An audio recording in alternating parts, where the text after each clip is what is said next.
HLB has entered America for the first time in 2004, and the first place where HLB was seen on the American continent was São Paulo State, and more precisely the area of Batão and Araraquara. When the disease came as a surprise, we had to identify the agents involved in HLB, and we quickly identified two species of Liberibacters, Liberibacter asiaticus and Liberibacter americanus. But the major question that we had to answer is, what can we do? Can we control this disease? Can we manage this disease? I remember having said in 2004 that I could not guarantee that management would be successful. But what I did also, and stated it very clearly, that if nothing was done, it would be a disaster. Since 2004, 10 years have elapsed, and today we know that the HLB management that has been developed and worked out in São Paulo State works. We know that we can control HLB if we do the right thing. We know that we can control HLB under certain conditions. And the conditions under which we can control HLB has been clearly identified. One of the very important problems to control HLB in a given farm is the neighbors, the citrus orchards around this farm, which are not controlled. If you control your farm well, and you have several farms around your farm which are not controlled for HLB, it's going to be a disaster. So this is one of the very first problems that we had to face. How can we control farms around farms that are well controlled? These solutions for this problem have been found, especially through the action of Fundecitrus. That's a management system is called the TPS system, the three-pronged system, because there are three major components, three major measures in the system. The first measure is that you have to control the psyllid vector of HLB. The least psyllids, the better it is. If we could eradicate the psyllid, it would be wonderful. But eradication of such an insect is impossible. Of course, at this moment, we have to do the control of the population by insecticides, and even systemic insecticides for young trees for the 3 or 1st year of the young trees.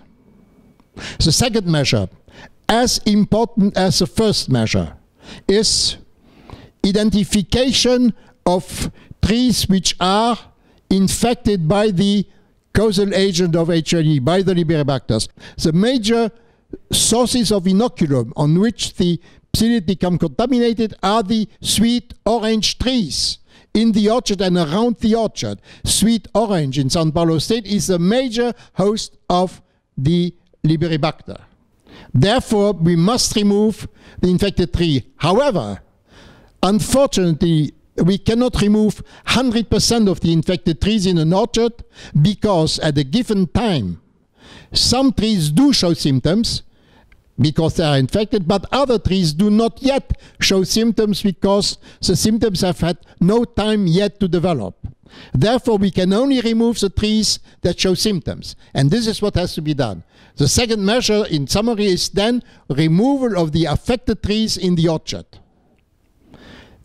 These two measures, control of the psyllid population and removal of the source of inoculum on which the psyllid population becomes contaminated, are both absolutely required.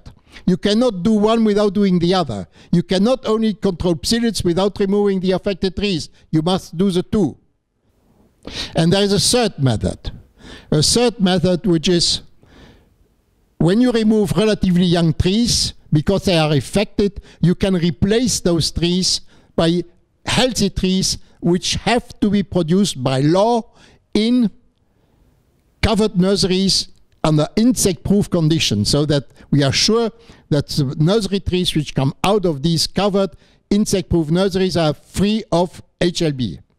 So In summary, control of the psyllid population, removal of the affected trees because they are sources of inoculum, and 3, replacement of the eradicated trees by healthy young trees. Now, it sounds simple by just enumerating these 3 measures. It is more complicated, and the work has to be done extremely well. You cannot relax doing this work. So this work has to be at every moment perfect. Very important also is the size of the farm. Very important is the shape of the farm. And very important is the fact that the psyllids are more concentrated on the borders of farms than inside the farm. Therefore, borders must receive a special treatment.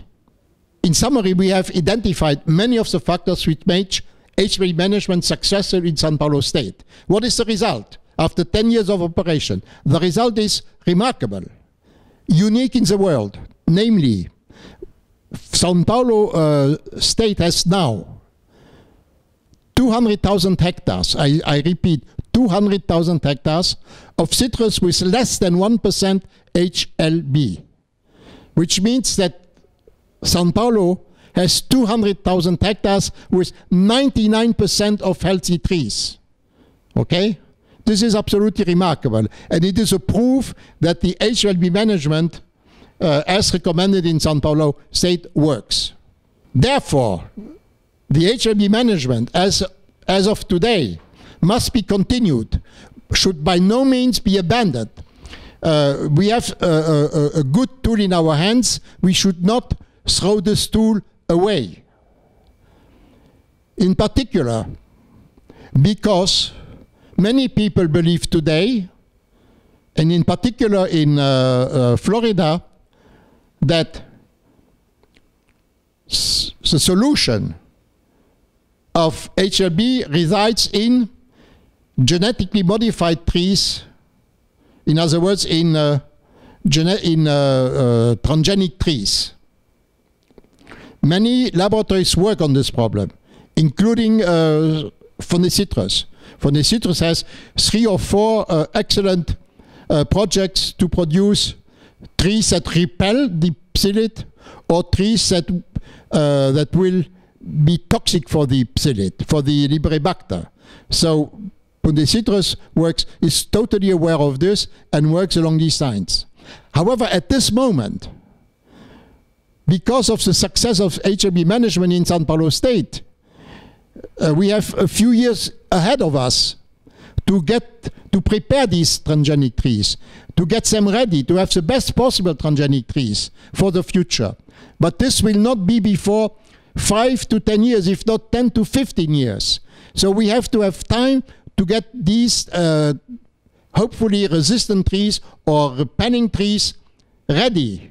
In the meantime, we must continue the management system that has proved to be successful in São Paulo state. By no means should this management be abandoned now. In particular, not abandoned for such strange solutions as the spray of so-called cocktails on sweet orange trees. This system of spraying mineral nutrients and so on and etc. on trees was developed in Florida. Since we wanted to have our own experience with this so-called system of spraying cocktails on the trees, we have developed in São Paulo state a huge experiment on tens of hectares of sweet orange trees. And we are now already in the 3rd year of this experiment. And what we can say today, after 3 years, that none of the formula of the cocktail, whatever we put in the cocktail, none of these treatments has had any effect on any parameter that you can imagine. No effect on production and no effect on the health of the tree. So, to summarize and to finish, to conclude, São Paulo state is the only place in the world where, because of the excellent work of many companies and many agronomists, and in particular the scientists of food citrus. Because of this hard work, we have developed in São Paulo State a management system that works. It would be a crime, in my opinion, to stop this HLB management. By continuing this management, we are gaining time for the transgenic trees to become available, but we don't know when this will be. We are not 100% sure that it will be possible, and therefore we should not throw away something that works well in our heads.